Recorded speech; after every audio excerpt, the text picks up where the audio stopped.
Bem, sejam mais uma vez todos bem-vindos ao estudo do livro Qualidade na Prática Mediúnica. Nós estamos no episódio 14 e vamos falar das posturas.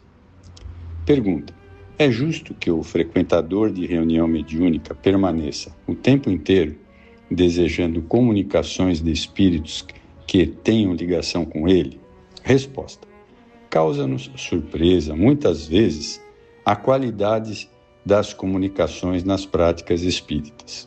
Normalmente, alguém que tem uma mãe, um pai ou um irmão desencarnado, quando passa a frequentar uma reunião mediúnica, espera logo que venha o familiar conversar com ele para dar-lhe uma prova da imortalidade da alma e, por conseguinte, da continuidade da vida além da sepultura.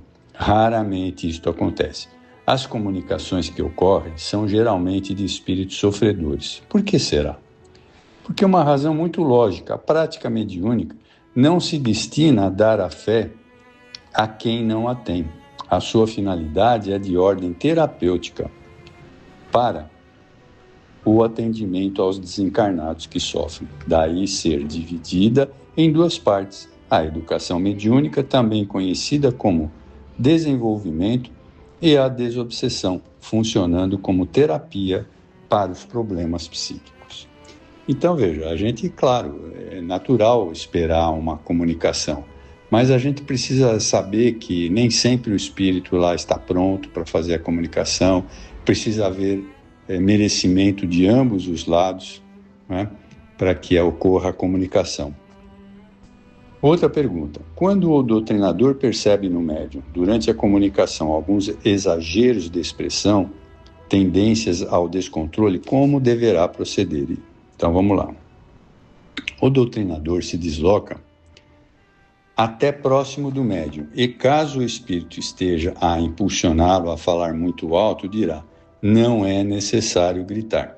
Se o espírito retrucar dizendo: eu vou fazer isso ou aquilo, o doutrinador contra-argumentará e, quando exceder os limites, apelará para o médium: peço para reagir, controle um pouco. Isto porque o espírito utiliza o estado de excitação nervosa do sensitivo e, à medida que se comunica, vai apossando-se do seu sistema nervoso central, assim como do sistema simpático, provocando um mal-estar que vai tomando conta da aparelhagem mediúnica.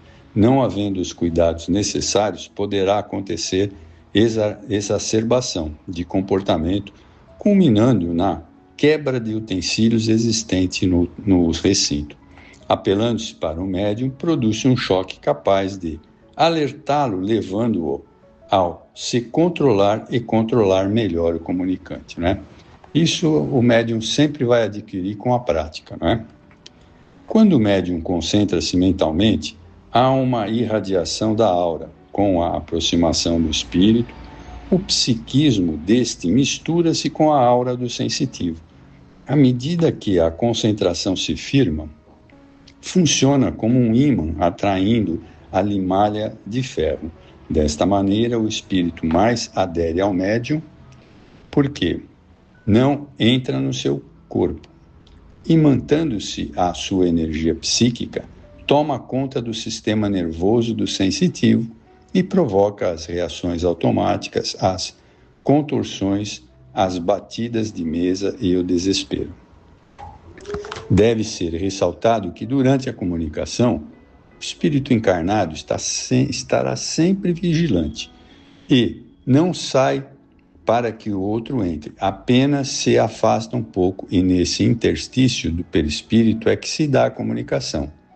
Apelando-se para o médium, ele tem que reagir imediatamente, colaborando efetivamente para normalizar os excessos existentes. O médium não se deve esquecer de que é passivo, não se molestando com as observações do doutrinador, que, por sua vez, pode e deve orientá-lo após a prática mediúnica, dizendo mais ou menos assim: hoje eu notei que as comunicações não foram muito seguras. Notei umas tintas anímicas. Dei-me conta de que você está muito intranquilo e não se concentrou o aprimoramento habitual. Ao seu turno, não cabe ao médium achar logo que se trata de uma censura. Certa vez fui constrangido a ser rude numa das conversas de reuniões mediúnicas, determinada comunicação que não foi satisfatória, e eu, de forma natural, com muita delicadeza, disse ao médium no final: "Parece-me que você hoje não estava bem."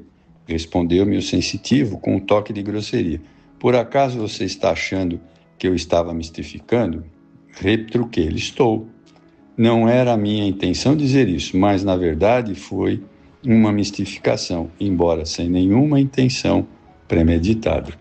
A pessoa tomou um choque, então eu complementei: "Pois é aí conversar com o assunto sobre toda a delicadeza. Por que razão você se referiu à mistificação? Isto comprova que no seu inconsciente você sabia não ser uma comunicação autêntica.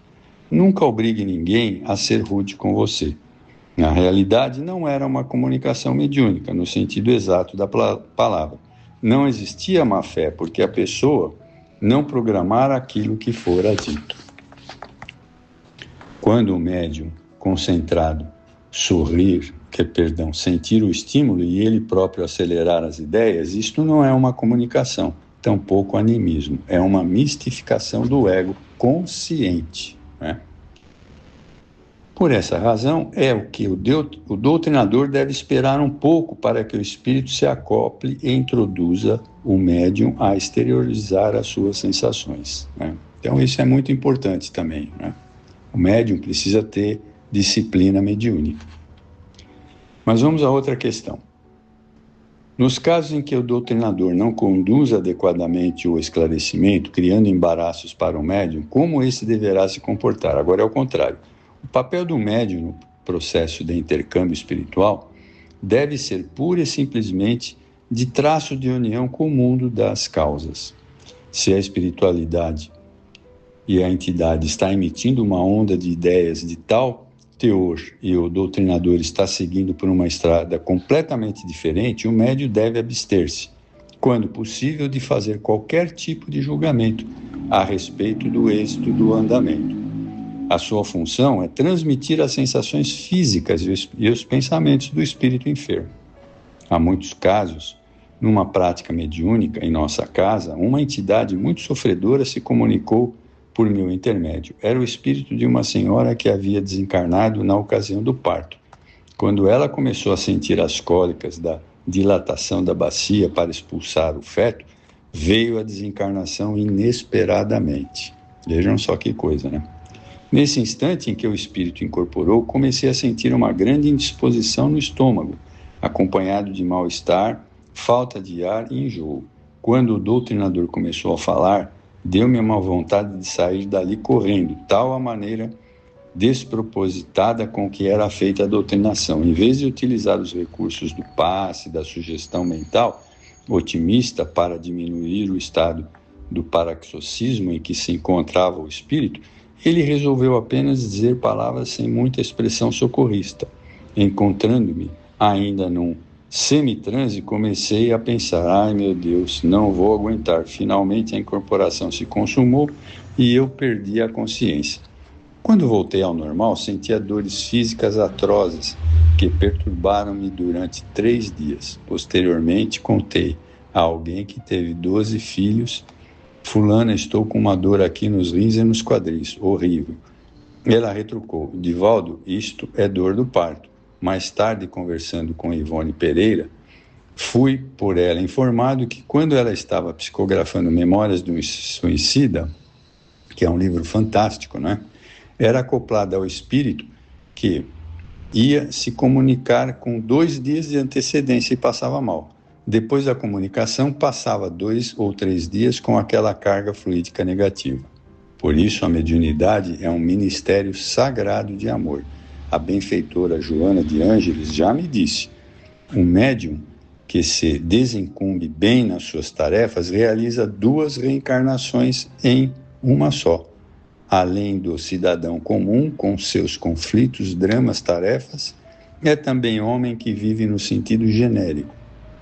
Uma outra existência de abnegação, renúncia e sacrifício em outra esfera.